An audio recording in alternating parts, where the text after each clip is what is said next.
Dito magiging kwarto mo. Inaayos ko na rin sa pamangking ko ang mga dokumento mo para sa pagpasok mo sa eskwela. Salamat po, Lolo. Makakauwi na po ba si Papa? Makikita ko na po ba siya? Wala siyang nabanggit. Sana, tsak na maninibago ka dito. Hindi kasing sagana buhay namin dito tulad na sa tito floor mo. Lahat kami kumakayod dito. Wala pong problema yun, Lolo. Tutulong po ako sa inyo dito. Tsaka sanay naman po ako sa gawaing bahay. Gary! Hindi ka na mamuhi kagabi. Ba't ganyan itsura mo? Gumagamit ka na naman ba ng droga? Kakarating ko lang, sermon agad. Di ho. Ang galing! Ang galing. Siya! Uy, Ano ba yan, Siana? Napakalampa mo naman. okay ka lang ba? Ito talaga si Gary, oh. Pinagtatawanan mo. Nag-iisa nating prinsesa to. Para ka hindi ko kuya.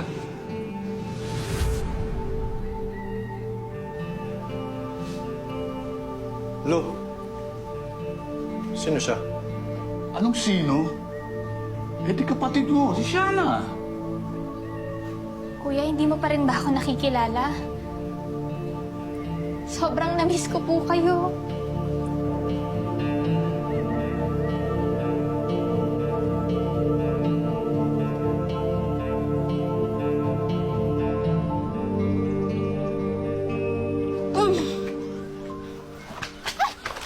Aray! Oh, Shana, ayos ka lang? Oo, kuya, okay lang ako. Natalisod lang kasi ako dyan eh. Pero okay lang ako, kuya. Sus, sabihin mo, di ka pa rin nagbabago. Lampa ka pa rin. Ay, grabe ka, kuya. Hindi na ako lampa, no? Strong na kaya ako. Eh, napabilis lang kasi yung lakad ko dyan. Pero okay lang ako. Kaya ko. Sige, tulungan na kita. Baka mamaya, sabihin mo, mapabilis na naman yung lakad mo. Madapa ka ulit. Thank you, kuya. Basta, Shana, pag may problema ka, pag may kailangan ka, sabihin mo lang sa akin, ha? Akong bahala sa'yo. Kahit kinailangang magtrabaho at tumulong sa bukid, mas naging maayos na ang buhay ni Shana sa puder ng kanyang lolo Vito. Bumalik ang sigla niya lalo na't magkasama na sila ulit ng kanyang kuya Gary. Pero hindi inaasahan ni Shana na darating ang araw na guguho ang mundo niya. At haharap na naman siya sa isang malaking pagsubok. Si Gary lang talaga hindi ko maintindihan. Mukhang gumagamit na naman ng droga yung panganay mo, Mara. Hindi ko na rin alam kung paano pangaralan. Ayaw na rin talagang pumasok. Sanang nandito lang ulit si Ricky, no? Siguro, hindi magkakaganyan yung panganay namin. Siya lang po kasi talagang pinapakinggan ng mga bata, eh. Siyang mas magaling magpangaral sa kanila.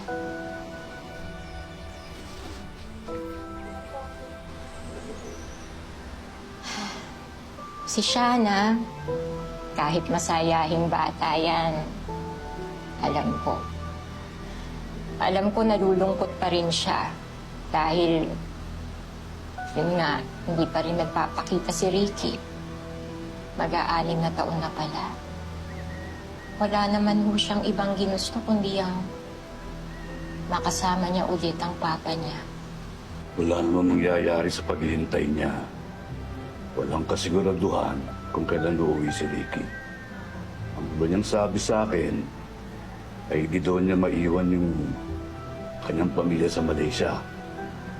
Lalo na yung mga anak niya doon. Anong ibang pamilya? Shana, May mga ibang anak si Papa? Ma, totoo ba? May ibang pamilya na si Papa? Oo, nak eh. Meron na. Paano nangyari yun? Bakit niya ginawa yun? Ayaw niya na ba sa atin? Ayaw niya na ba sa akin? Hindi, Shana. Mahal na mahal kayo ng papa mo. Bakit niya kami niloko? Ha? Mahal na nga po siya. Sabi niya babalikan niya kami. Matagal kong naghihintay eh. Ma, bakit? Nak, sorry na. Sorry kung hindi ko agad nasabi sa iyo. Nak, sorry. Sorry, nak. Nak, gusto lang kitang protektahan. Ayaw kitang masaktan, nak. Ayaw ko na kayo. Sa mukha lang pala akong tangang naghihintay sa wala, Ma. Grabe yung mga tiniis kong hirap. Tiniis ko lahat ng mga pananakit sa akin ni Tita Flor, Ma, dahil buong akala ko babalikan kami ni Papa. Napakinggan mo muna ako, nak. Papaliwanag ako. Hindi na. Ayoko na maghintay, Ma. Ayoko na sa inyo. Ayoko na nakikita. Shana!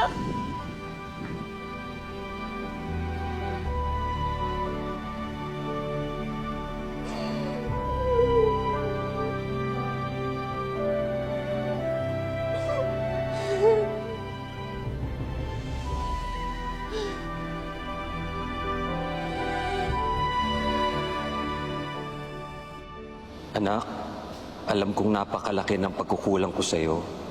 Hanggang ngayon, hindi pa rin ako nakakauwi. Pero asahan mo na hindi nagbabago ang pagmamahal sa'yo ni Papa. Ikaw pa rin ang nag-iisa kong prinsesa.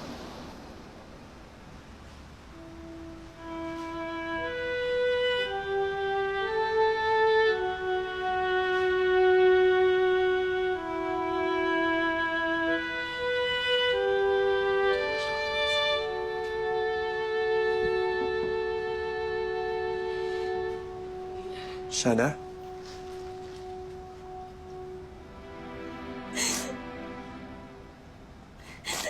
Kuya si Papa. May hindi niya na tayo babalikan. Dahil meron na siyang ibang pamilya.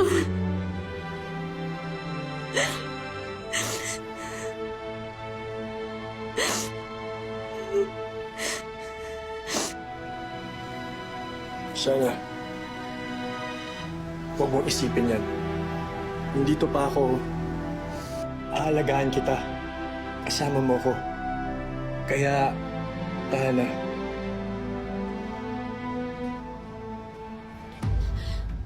Kuya, anong ginagawa mo? Okay lang to, Shana. Di ba wala na mangyayari sa pamilya natin? Kuya, bitawan mo ako! Saka wala ngayon si Lolo. Kaya okay lang to. Tayong dalawa lang nandito.